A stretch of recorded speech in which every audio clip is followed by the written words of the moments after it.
Peugeot have built some incredible Le Mans racers and rally cars, and who can forget the Peugeot 205 GTI, one of the hottest hot hatches in the 80s and early 90s. So with all of that racing DNA, this car should come as no surprise. This is the RCZ-R, their most powerful and performance-focused road car ever. The R's extra power is evident from every angle.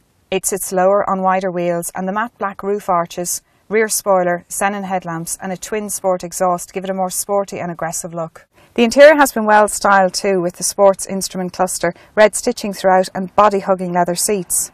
Lurking beneath that big rear wing is a surprisingly practical boot, but this is a sports car, so it is the driving experience that matters most.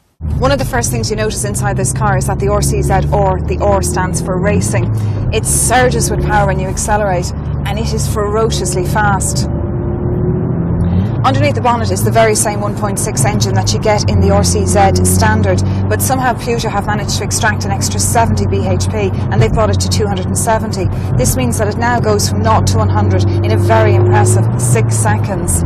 It also returns 6.3 litres per 100, which is 45 miles per gallon, and with CO2 emissions of 145, these are pretty astounding figures for a performance car. Another really impressive thing about this car is the level of grip. This is not a rear-wheel drive car, so putting 270 bhp through the front wheels is going to be a challenge, but the chassis copes really, really well. It's incredibly responsive. The suspension is really, really firm, but it's not jarring, and the steering is really, really sharp, and all of this means that it actually almost mimics a rear-wheel drive car.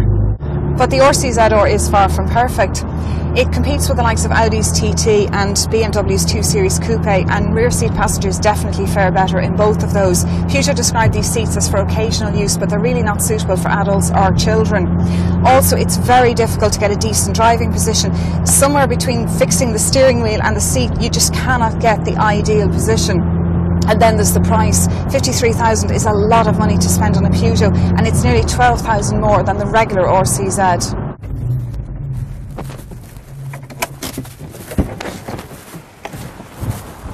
Sports cars are all about compromise. So as soon as you abandon trying to shoehorn real people into the back of this car, you begin to appreciate what the RCZ-R is really about.